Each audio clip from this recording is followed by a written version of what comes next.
চলেছি তারাপীঠে। কথায় বলে কালী দর্শনে পুণ্য লাভ হয়, আর সেই পুণ্য লাভের আশায় আমিও বেরিয়ে পড়লাম। কিন্তু এই মরশুমে ট্রেনের রিজার্ভেশন পাওয়া খুবই মুশকিল। তবে তারা মায়ের আশীর্বাদে একদিন আগের প্ল্যানেই আসা যাওয়ার রিজার্ভ টিকিট পাওয়া সম্ভব, কিংবা দিনের দিনও কলকাতা থেকে ট্রেনে করে খুব সহজেই তারাপীঠ পৌঁছে যেতে পারেন। এই দুটি উপায় একটু পরে আলোচনা করছি। আমরা তারাপীঠ যাব বলে সকাল সকাল ট্রেন ধরে রামপুরহাট জাংশন স্টেশনে পৌঁছাই দুপুর 12টা নাগাদ। রামপুরহাট জাংশন স্টেশন থেকে খুব সহজেই তারাপীঠ পৌঁছানো যায়। প্রসঙ্গত বলে রাখি, তারাপীঠ রোড স্টেশন থেকেও তারাপীঠ মন্দিরে পৌঁছানো যায়। এই স্টেশন থেকে তারাপীঠ মন্দির 5 কিলোমিটার মতো রাস্তা। তবে এই স্টেশনে সব ট্রেন দাঁড়ায় না, সুতরাং স্টেশনে নামতে চাইলে ট্রেন বুক করার সময় এই স্টেশনে থামে কিনা সেটা প্রপারলি চেক করে নেবেন। তবে রামপুরহাট স্টেশনে কিন্তু সব ট্রেনই দাঁড়ায়। এবারে রামপুরহাট স্টেশনের বাইরে থেকে একটি শেয়ার গাড়ি বুক করি। পার পার্সন 40 টাকা নেয়। রামপুরহাট স্টেশন থেকে তারাপীঠের ডিস্টেন্স হচ্ছে 8 কিলোমিটার মতো। গাড়িতে সময় লাগে 20 মিনিট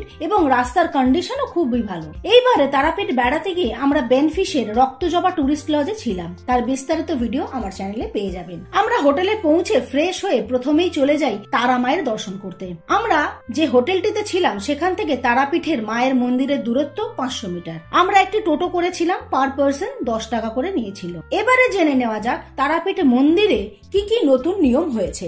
নাম্বার 1, মন্দির খুলবে সকাল 5:30টায় ও বন্ধ হবে রাত 9টায়। তার মাঝে ভোগ নিবেদনের সময় 1.5 ঘন্টা মন্দির বন্ধ থাকবে। সেই সময়গুলি হচ্ছে বেলা 12টা থেকে 1:30টা পর্যন্ত, আর বিকেল বেলা 5টা থেকে সন্ধে 6:30টা পর্যন্ত, যখন মাকে শীতল ভোগ নিবেদন করা হবে। তারাপীঠের মন্দিরে এখন আমরা দুপুরবেলা এসেছি। এই দুপুরবেলা এখানে মায়ের ভোগ বিক্রি হচ্ছে 50 টাকা আছে আর 100 টাকা। নাম্বার 2, মায়ের মন্দিরে পুজো দেওয়ার জন্য দুটি লাইন আছে, জেনারেল লাইন ও 500 টাকার ভিআইপি লাইন। জেনারেল লাইনে পুজো দিতে এখনো 4-5 ঘন্টা টাইম লাগছে, আর ভিআইপি লাইনে 1 ঘন্টার মধ্যেই পুজো দেওয়া হয়ে যাচ্ছে। দেখতে পাচ্ছেন এই যেখানে লেখাও আছে জেনারেল ভিজিটর লাইন, এটাই হচ্ছে জেনারেল লাইন। এই লাইনে পুজো দিতে গেলে আপনাকে কোনো কিছু পে করতে হবে না। আপনি লাইন দিয়ে যাবেন, মায়ের দর্শন করবেন, পুজো দেবেন, বেরিয়ে যাবেন। এই লাইনে পুজো দিতে গেলে 2 থেকে 3 ঘন্টা হাতে সময় নিয়ে আসতে হবে। আর যদি আপনি 500 টাকার টিকিট কেটে মায়ের দর্শন করতে চান, তাহলে ওই যে লাইনটা আছে ওখানে, ওই যে দেইজম গ্রুপ লেখা আছে, ওইটা হচ্ছে 500 টাকা দিয়ে আপনি টিকিট কেটে মায়ের দর্শন করতে পারেন।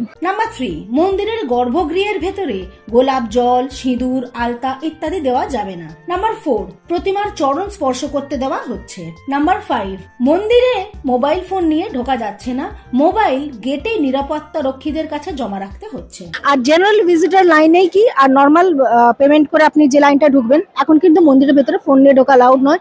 জেনারেল ভিজিটর লাইনে ওইখানে যে সিকিউরিটি আছে ওখানে আপনার ফোন রেখে যেতে হবে। যতগুলো ফোন রাখবেন সেই নাম্বার অনুযায়ী ওনারা আপনাকে একটা কুপন দেবেন, কুপনটা নিয়ে আপনাকে ঢুকতে হবে, আর মোবাইলগুলো এখানে জমা রাখতে হবে।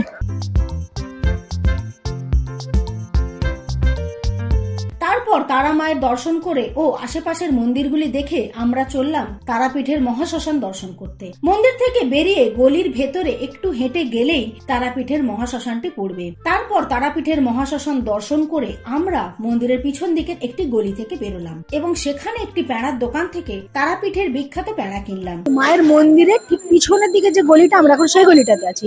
এখানে একটা দোকান আছে পৃথিবী বলে, এই দোকানে খুব ভালো প্যাঁড়া পাওয়া যায়। এই যে প্যাঁড়াগুলো বিক্রি হচ্ছে, এটা হচ্ছে গুড়ের প্যাঁড়া, গুড় আর খোয়া ক্ষীর দিয়ে বানানো হয়েছে। এটার কেজি হচ্ছে 340 টাকা। আমরা নিয়েছি, আমরা এগুলো নিয়ে যাচ্ছি। এর মধ্যে মা তারার পা আছে, কাত্তান আছে, বেলপাতা আছে। 40 টাকা, 70 টাকা, 90 টাকা, বিভিন্ন সাইজের আছে। তারপরে হোটেলে ফিরে এসে লাঞ্চ করলাম এবং টোটো রিজার্ভ করে চললাম তারাপীঠের চারপাশে যে কটি সাইট সিন আছে সেগুলি দেখার জন্য। আমরা তারাপীঠের যে বেনফিশের রেস্টুরেন্ট আছে ওখানে খেতে এসেছি। তো আমরা আগে থেকে বলে দিয়েছিলাম যে আমরা দুপুরে লাঞ্চটা এখান থেকে করবো। আমরা নিয়েছি চিকেন মিল, এটার দাম নিয়েছি 160 টাকা। ভাত আছে, ঝুরি আলু ভাজা আছে, আলু পোস্ত আছে, ডাল আছে আর চিকেন আছে। চিকেনের মধ্যে আলু নেই, শুধু 2 পিস চিকেন আছে, ঝোল আছে। তারাপীঠ থেকে বীরচন্দ্রপুর গ্রাম 6-7 কিলোমিটার মতো রাস্তা। এখানে বেশ কিছু সাইট সিন করার জায়গা আছে। টোটোতে করে আধ ঘন্টার মধ্যেই পৌঁছে গেলাম বীরচন্দ্রপুর গ্রামে। এই গ্রামে নিত্যানন্দ স্বামীর জন্ম হয়েছিল। নিত্যানন্দ স্বামীর ছেলে ছিলেন বীরভদ্র গোস্বামী, তার নামেই এই গ্রামের নাম হয়েছে বীরচন্দ্রপুর গ্রাম। প্রসঙ্গত বলে রাখি, বীরচন্দ্রপুর গ্রামের সমস্ত মন্দিরগুলি দুপুরবেলা 1টা থেকে বিকেল 4টে পর্যন্ত বন্ধ থাকে। এখানে পৌঁছে প্রথমেই দেখে নিলাম বাংলার জগন্নাথ মন্দির। এই মন্দিরটি 500 বছরেরও বেশি পুরনো। স্বয়ং নিত্যানন্দ স্বামী এই মন্দিরের সেবায়েত ছিলেন, আর এই মন্দিরের ভেতরে কিন্তু মোবাইল নিয়ে প্রবেশ নিষিদ্ধ। চলে এসেছি বীরচন্দ্রপুর গ্রামে। এই হচ্ছে এখানকার জগন্নাথ মন্দির। তারাপীঠ মায়ের মন্দির থেকে এখানে আসতে টোটোতে আধ ঘন্টা মতো সময় লাগে। আমরা একটা টোটো রিজার্ভ করেছি, উনি আমাদেরকে এই কটা জায়গা যেগুলো বীরচন্দ্রপুর গ্রামে আছে সেই কটা আর হচ্ছে আটলাটা ঘুরিয়ে দেবেন। সব কটা মিলিয়ে 300 টাকা নিচ্ছে।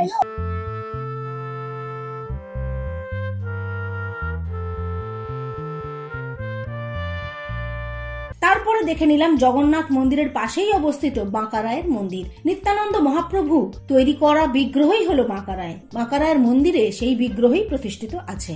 এরপরে টোটো করে পৌঁছে গেলাম ইস্কন মন্দির দেখতে। প্রত্যেকটি ইস্কন মন্দিরের মতো এই ইস্কন মন্দিরটিও পরিষ্কার পরিচ্ছন্ন ও বিশাল বড় এলাকা নিয়ে প্রতিষ্ঠিত।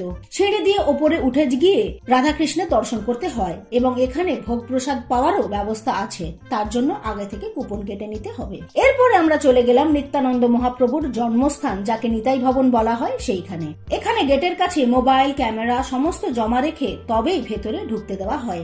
এই জায়গাটিও বিশাল বড় এলাকা নিয়ে অবস্থিত এবং ভেতরের পরিবেশ খুবই শান্ত এবং মনোরম। এরপরে চললাম সারস্বত শ্রীকৃষ্ণানুশীলন সংঘ দেখতে, যেখানে গৌর নিত্যানন্দ মহাপ্রভু বাহু তুলে বলেছিলেন হরে কৃষ্ণ কৃষ্ণ কৃষ্ণ হরে হরে, হরে রাম রাম রাম হরে হরে। এই সংঘের ভিতরে কিছুটা সময় কাটালাম এবং চারপাশটা ঘুরে দেখলাম। তারপরে গৌড়ীয় মঠ থেকে বেরিয়ে এর পাশের গলি দিয়ে পৌঁছে গেলাম পঞ্চপাণ্ডব তলা বা নিধুবন দেখতে। কথিত আছে যে পঞ্চপাণ্ডবের অজ্ঞাতবাসের সময় তারা এই জায়গায় বেশ কিছুদিন থেকেছিলেন। এই রাস্তার ওপরেই পড়বে এই মন্দিরটি।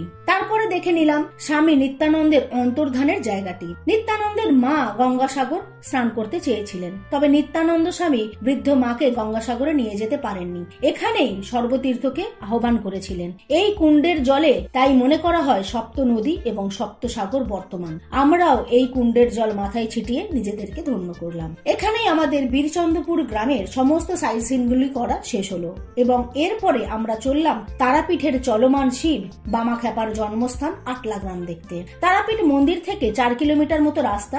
বীরচন্দ্রপুরের সাইট সিনগুলি করে আমরা আটলা গ্রামে এসেছিলাম। এখানে এসে বামাখ্যাপার জন্মভিটে, আতুর ঘর ইত্যাদি দেখেছিলাম। এখানেই আমাদের তারাপীঠের সমস্ত সাইট সিনগুলি করা শেষ হয়। আর এই সবকটি জায়গা ঘোরাতে রিজার্ভ টোটোতে 300 টাকা নিয়েছিল। তারাপীঠের কাছেই আছে আটলা গ্রাম। আটলা গ্রামেই হচ্ছে বামাখ্যাপার জন্ম হয়েছিল।